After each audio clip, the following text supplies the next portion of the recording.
The Signal Oil program, The Whistler.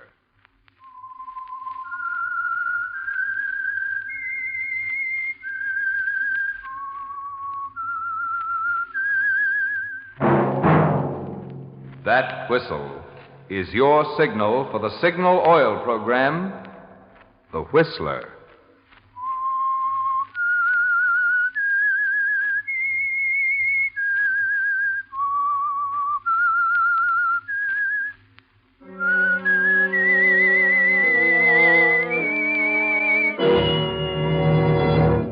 I am the Whistler, and I know many things, for I walk by night. I know many strange tales hidden in the hearts of men and women who have stepped into the shadows. Yes, I know the nameless terrors of which they dare not speak. Yes, friends, it's time for the Signal Oil program, The Whistler. Rated by independent research, the most popular West Coast program in radio history. In gasoline, you know, it takes extra quality to give you extra mileage. And Signal is the famous Go Farther gasoline. So look for the Signal circle sign in yellow and black that identifies friendly dealer-owned Signal service stations from Canada to Mexico. And now, the Whistler's strange story, Windfall.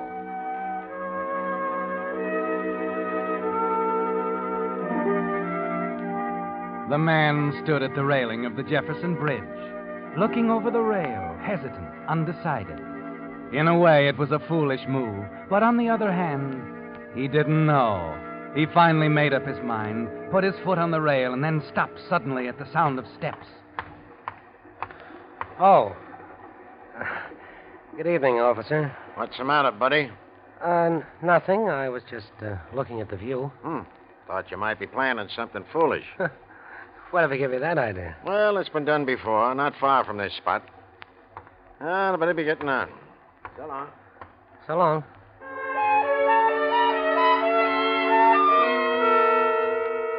A half-minute later, he made up his mind, disappeared over the side. It was a good gamble. The hat he'd seen on the ground near the bridge timbers was nearly new. He smiled to himself, started to try it on, and then saw something that stopped him in his tracks, frozen. Not 6 feet away was the battered body of a man, sprawled on the ground near one of the bridge stanchions. He paused for a minute, thinking, and then moved quickly to the body and searched the pockets. He wasn't lucky this time. There was no money, no identification, not even a pocket handkerchief. And then as he fumbled for a name tag inside the hat, he discovered something else. Stuck under the sweatband was a slim, black-covered checkbook. He just had time to stuff it in his pocket when the sound of steps on the bridge above told him the strolling officer had returned. There was only one thing to do now, call the officer, and he did it. After a brief examination... Can't figure it out. Not a mark of identification on him. Nothing in his pockets. You didn't touch him, did you? Oh, I know better than that. Yeah? Yeah, I climbed down here after that hat there. I see. Is it, suicide? Not in my book. He didn't get battered up this bad jumping off any bridge. We can't do anything for him now. I guess that's up to the next of kin. If we ever find out who the guy is. A lot of them end up with a blank tag on their big toe, you know. Well, I better call in. You stick around, buddy. They may want to ask you some questions.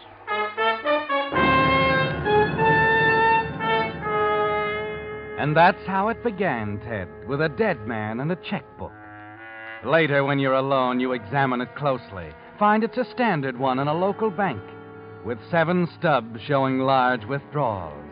And your heart almost stops. It's a windfall, Ted. The stub shows a balance of over $104,000. Your head begins to spin. It's staggering, isn't it, Ted? You wonder what'll happen if the dead man goes unidentified. The strange man who carried his checkbook in the sweatband of his hat, who bothered to keep check stubs with a bank balance of more than $100,000. If you can learn who he is, learn how to forge his signature, you try to stop thinking about it, try to force it from your mind, but it keeps coming back again and again. Even while you answer more questions during the inquest at the coroner's office, that figure, $104,000, keeps lighting up in your brain over and over again like a neon sign. If the man's unidentified, Ted, if you can find a copy of his signature, $104,000. You, sir. Hmm? Oh, yes, Mr. Coroner. The inquest is over. You can go now. Your name is? Ted Locarno. Ted Locarno. Okay. Police know how to get in touch with you. We'll call you again if we need you. Nothing more we can do now. You mean you've found who he is? Nope. Worse yet, there's no way to trace him. Of course, these things take time, you know. Sometimes a few days, sometimes a week or a month before somebody misses a man and checks with us. Then, what's the verdict? The usual. Victim unidentified. Death at hands of person or persons unknown. Tough, huh? Yeah. Tough.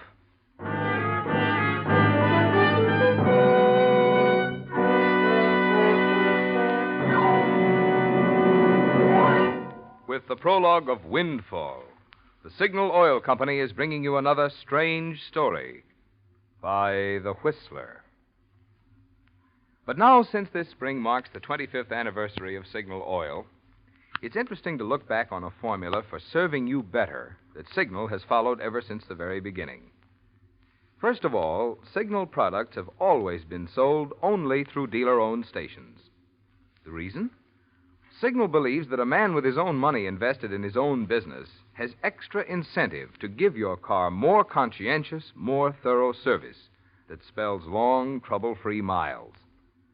Secondly, because you want top-quality products for your car, each individual Signal service station is backed by a young, progressive organization, now serving almost 2,000 Signal dealers, with resources to bring you every latest advance in petroleum science. Obviously, drivers like this combination of personal service at dealer-owned Signal stations, plus fine-quality Signal products.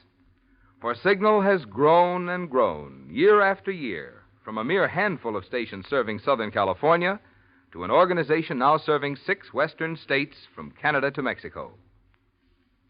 If you haven't discovered how much extra pleasure this Signal formula can add to driving, stop by your neighborhood Signal station soon.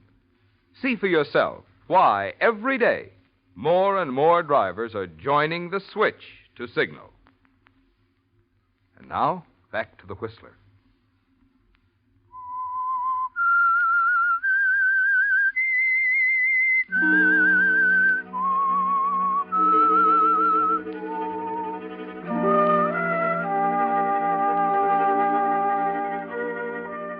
Yes, Ted. It began with the dead man you found under the Jefferson Bridge with a checkbook in his hatband. A man lying now on a slab in the morgue, unidentified. It's a windfall, Ted, if you can find out who he is and get a copy of his signature. You sit alone in your hotel room after the inquest, going over the stubs in the book. There are 7 of them. Payments to a jewelry firm, a dress shop, several to cash. But the one that interests you is the bottom one, $350 to the Briarcliff Apartments. Next morning, freshly shaven, wearing a clean shirt, your suit carefully pressed, you enter the Briarcliff Apartments. The manager is a little startled when you tell him you're an OPA investigator and want to go over his records. It doesn't take long to discover a $350 apartment. There's only one. I'm sorry I don't have things quite up to date, Mr. Anderson. Don't worry about it. Everything seems to be in order. This schedule covers the whole building? Yes, that's right. Our apartments run 220 and 280, except this one, of course. $350. What does this cover? The penthouse. Oh, I see. Who lives there? Miss Harriet Stark. Uh-huh. Oh, apparently you haven't received a payment from her this month. Oh, I'm afraid not. She's a little behind this month. Oh, well, it doesn't make any difference. Thank you very much. I'd better be getting along now.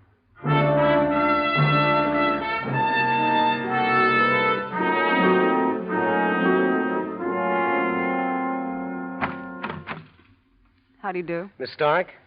That's right. My name is Anderson, OPA. Mind if I come in? Not at all. I'll come right to the point, Miss Stark. We have reason to believe the rents in this building are over schedule. I understand that you're paying $350. That's right. Do you have any evidence of those payments, canceled checks, and so on? I think so. Sit down, won't you? No, thank you. I better not. I can only stay a minute. I just happen to have this check for the current month's rent. I intended to drop it off at the manager's office. Here you are. Edward Reese. I see. If you don't mind, I'll take it along. It'll be returned to you, of course. Wait a minute. Yes? Don't go. Oh, I'm sorry. I'm in a hurry, and Well, I wouldn't be in too big a hurry if I were you. No? No. You see, I want you to tell me why you really came here. I happen to know that 350 is official schedule for this apartment because I've checked it myself. Now, do you want to let your hair down, or shall I call the OPA office? You're doing pretty well. Why don't you go on? You're a blackmailer, aren't you? You're the man Edward was afraid of. Edward Reese? Who else? He was afraid of a blackmailer, huh? Why? Suppose you tell me. I don't know the answer to that one, but he had a good reason to be afraid. You see, Edward Reese is dead. Dead? Yes, I found his body night before last under the Jefferson Bridge. It's down at the morgue now, unidentified. Well, I guess it's up to me to call them. Oh, wait a minute. Don't do anything rash. What do you mean? I had a good reason for coming here, Miss Stark. Did you? You seem to have done pretty well up to now. Where do you go from here? I don't see what that has to do with you. You didn't answer the question. What happens now that Reese is dead? Do you check out, forget it, or do you take a look to see if there are any more golden eggs around? Look, mister. Locarno. Ted Locarno. Before you go any further, take a look at this. Edward Reese's checkbook. I found it in his hat under the bridge. There's a balance of $104,000 in the account. And nobody knows that he's dead. Does that suggest anything to you? I don't know.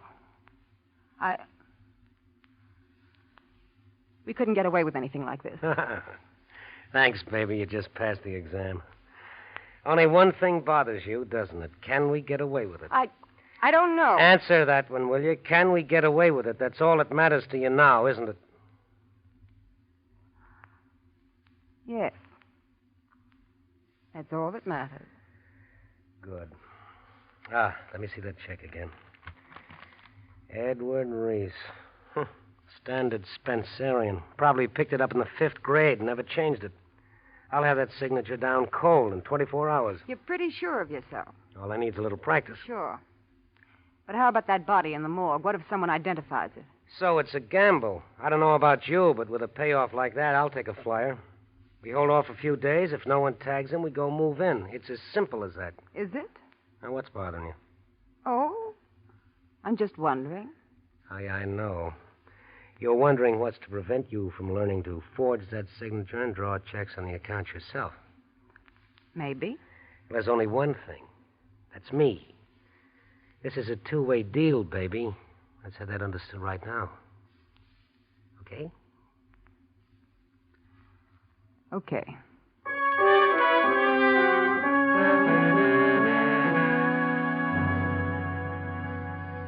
Yes, Ted, you need each other.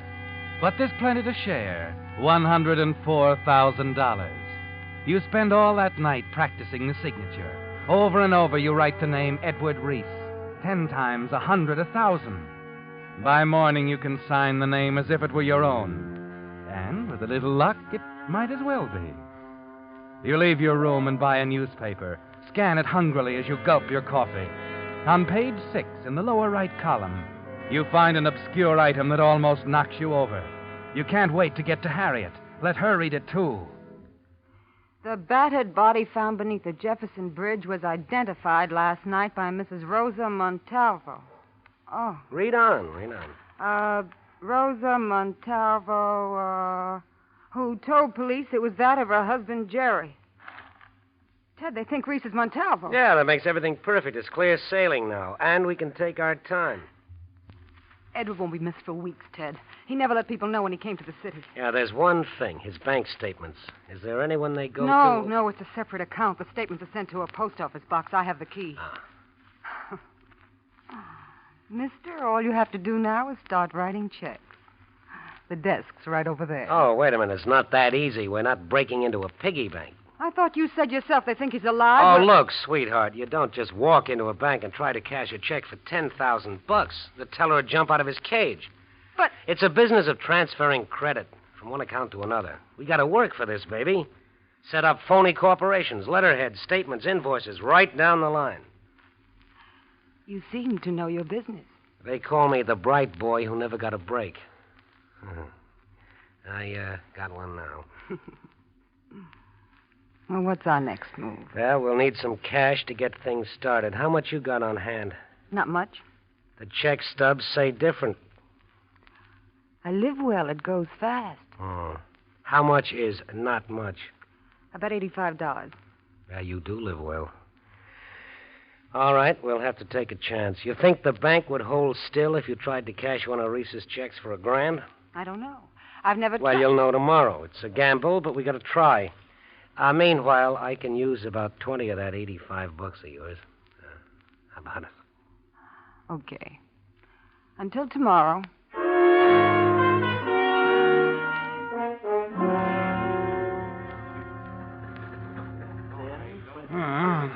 Even thousand, eh? That's right. Excuse me a moment, Miss Stark. I'll have to speak to the cashier.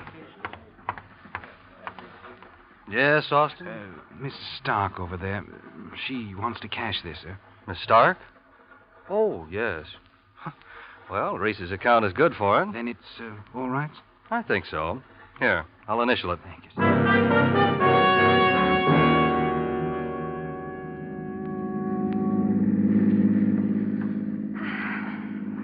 I see what you mean about cashing checks. I thought I'd die in there. You did beautifully, Angel. And it's the last time you'll have to worry about it. We'll be in business within a week.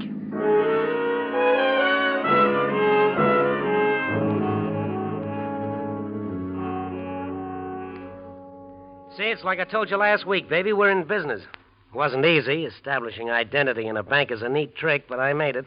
Ted, you're wonderful. Yeah, 3 dummy corporations. All of them are you and me. E.C., look at this. E.C. Layton Jewelry Company, $700. Malcolm Ditmar Furrier, $1,250. Atkins Brothers, $920. Not bad, huh? I wish I was actually getting some of those things. Oh, honey, once we got all that dough spread around on these accounts, we can get it out and skip before anybody here begins to wonder about Edward Reese. Well, it can't be soon enough for me. Oh, now, don't get anxious, sweetheart. We're doing great. In another week, we'll really begin to cash in. You expecting anybody? Relax. I'll get rid of them. Yes? Excuse me, ma'am, but I'm from the Mary Ann Flower Shop. Oh, yes. The flower. We hate to trouble you, but there's a considerable balance that hasn't been taken care of, and Mary Ann thought that you'd want it called Well, your of attention. course. How much is it? It's $69. Just a minute. Oh, Edward, Yeah. write the gentleman a check, will you, darling? Oh, can't they send a bill? Please, darling. I forgot to give it to you, and they've been very patient as it is. It's only $69. Pretty, please. Okay, sweetheart. Save that talk for something expensive. Go get my pen. Yes, dear. They think it grows on trees. Yes. Well, I suppose it does for some people, sir. Yeah, I suppose it does.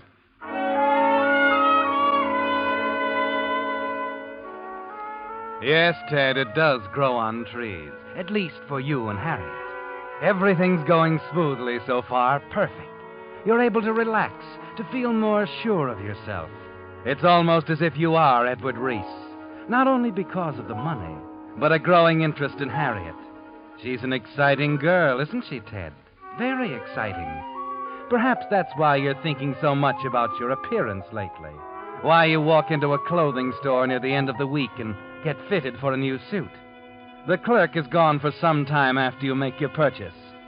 You're standing in front of the mirror when he comes back, embarrassed and apologetic. Mr. Locarno, I'm terribly sorry, but the check this Mr. Reese gave you, it's... What's the matter with it? Well, just as a matter of routine, of course, we called the bank, and I'm afraid your friend hasn't sufficient funds to cover it. What? I hope it's only a mistake, sir, that you know him well enough. Oh, yes, I know him well enough.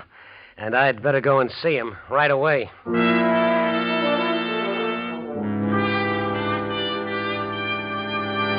What did you do with it, Harriet? Where's the money? I tell you, I don't know anything about it. Over 80,000 left in that account, and they couldn't cover a check for 200.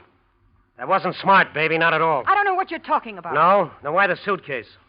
When people start packing, they're going somewhere. Well, I was nervous about staying here, Ted. This apartment makes me nervous. You couldn't wait. You got anxious. No, You Ted. never stopped figuring it from the first day I walked in here. You could practice that signature, too. Ted, please, It's no go, baby. I won't be played for a sucker. It's more than the money. Ted. You had me hooked all the way. But that's over. And so are you, sweetheart. No. So are you. Ted, no!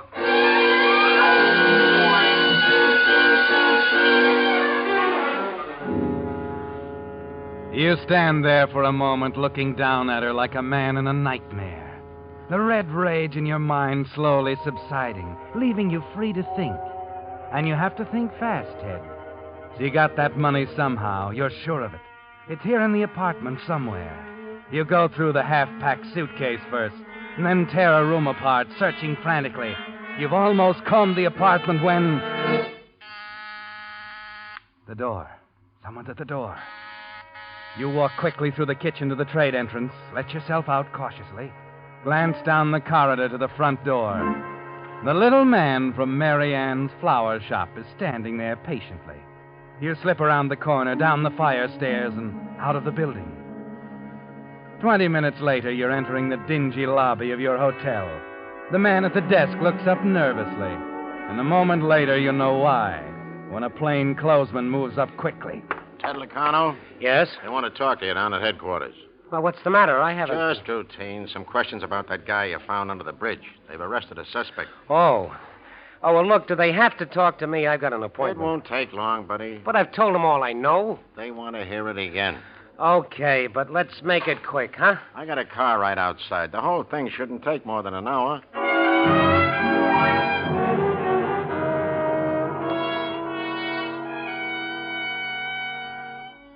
You're still all right, Ted. That is, if you can talk to the police quickly, answer their questions, and be on your way. As you ride across town in the police car, you hope that the little man from the flower shop didn't get into Harriet's apartment or raise any kind of fuss. At headquarters, the lieutenant in charge is almost apologetic. You run through the story, telling it exactly the way you did the first time. The lieutenant seems satisfied. You didn't move the body or touch anything, Locarno. Not a thing. I know better than that. Just called the officer on the beat, is that it? Right. That seems to cover it all. You see, we didn't have much to go on in this case. Yes, Sergeant?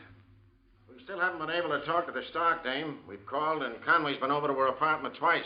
She's not at home. We've got to talk to her, Sergeant. Break into the apartment if you have to. Bring her in. Okay. Well, I guess I can be running along, huh, Lieutenant?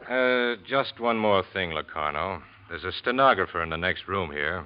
Would you mind repeating the story to her?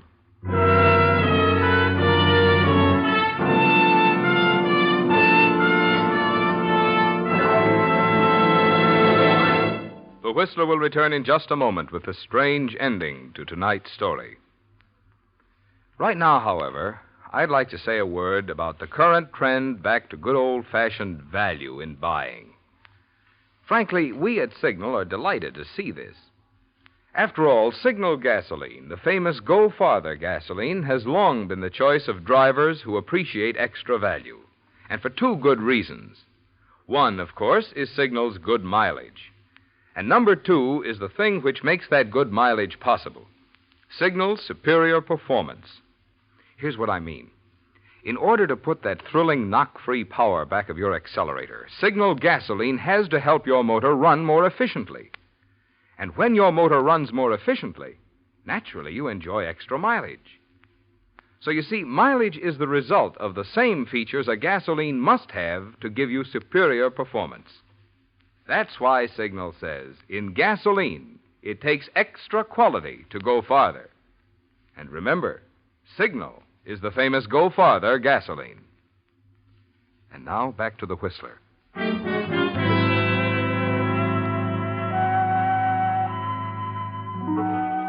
So you have to fight it through for another 5 minutes, Ted. And a police station is the last place in the world you'd choose right now, with a picture of Harriet lying dead in her apartment still fresh in your mind. It's too bad, isn't it, Ted? Everything would have been so different if she hadn't insisted on taking it all. The untapped balance in Edward Reese's fabulous checkbook would have bought the world for both of you. But you have to forget that now. Concentrate on the matter at hand. Tell your story and get out of the police station before the lieutenant's men break into the apartment. Before anything develops that will link you to the murder of Harriet Stark. You follow the lieutenant to the door of the stenographer's office. Only take you a minute, Locarno. Mary Ann Oh, Flower wait, Shop. Lieutenant. Mary Ann's Flower Shop. That's right. When I read all about Mr. Reese in the papers, I went right up to Miss Stark's apartment. Nobody answered. So I thought I'd come down here and take it up directly with Mr. Reese. Well, I'm sorry. You can't see Mrs. Oh, she's Reese now. busy, Lieutenant. I'll come back. This guy isn't important. No, later. Look, I tell you it's all right. That guy isn't a witness. He's just been pestering us to let him talk to Edward Reese. Reese? Yeah, he's the suspect I told you about. Knocked off that guy you found under the bridge. You've, arrested him? You've got Reese here? In the tank. And we've got all we need to hang him. But I haven't heard the last of me, young lady. I'll get to Mr. Reese. Might seem small to you people, but when a $69 check bounces, it means a great deal to Mary Ann Flores. And believe me... Why, Mr. Reese, hello. I've been begging them to let me see you. Huh? Did I say something wrong? Why are you looking at Mr. Reese? The man's made a mistake, Lieutenant. You know my name is Locarno. You were there that night in the apartment. Here, I have the check you signed, Edward Reese. Let's see that check. Of course. He signed this? Now, wait a minute. How long has this been going on, Locarno? I tell you, I don't know anything about it. No? Now, just a minute, Lieutenant. I'm not going to stand here and have someone tell me I'm lying. He was in Miss Stark's apartment that night. He wrote this check. He did, huh? Oh, what's wrong, Locarno? You look a little pale. Ever take a crack at forgery before, Locarno? You know, I'd have given you credit for more sense. How did you figure to get away with it? Reese would get wise the minute he saw his bank statement. Reese is dead. He's the guy I found under the bridge. Don't you read the papers? The guy's name was Montalvo. His wife identified him. She made a mistake. We checked it. It's Montalvo right down to his bridge work. He'd been blackmailing Reese for months. Wait a minute. You mean Sure. Reese got fed up with blackmail and killed Montalvo. We picked Reese up last night after he'd cleaned out his bank account and tried to get out of the country. The bank account? Then that's what happened to it. He was a clumsy operator, too, Locarno. Huh? Yeah. Reese made as big a mistake as you did. He left his hat at the scene of the crime.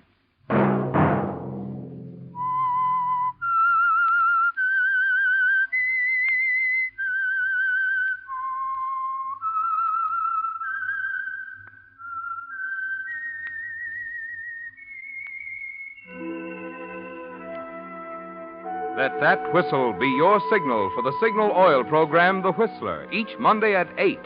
Brought to you by the Signal Oil Company, marketers of Signal gasoline and motor oil and fine quality automotive accessories. Signal has asked me to remind you, to get the most driving pleasure, drive at sensible speeds, be courteous, and obey traffic regulations. It may save a life, possibly your own. Featured in tonight's story were Frank Lovejoy and Francis Cheney. The Whistler was produced by George W. Allen with music by Wilbur Hatch, story by Joel Malone and Harold Swanton, and was transmitted to our troops overseas by the Armed Forces Radio Service. This is Marvin Miller speaking for the Signal Oil Company. This is CBS, the Columbia Broadcasting System.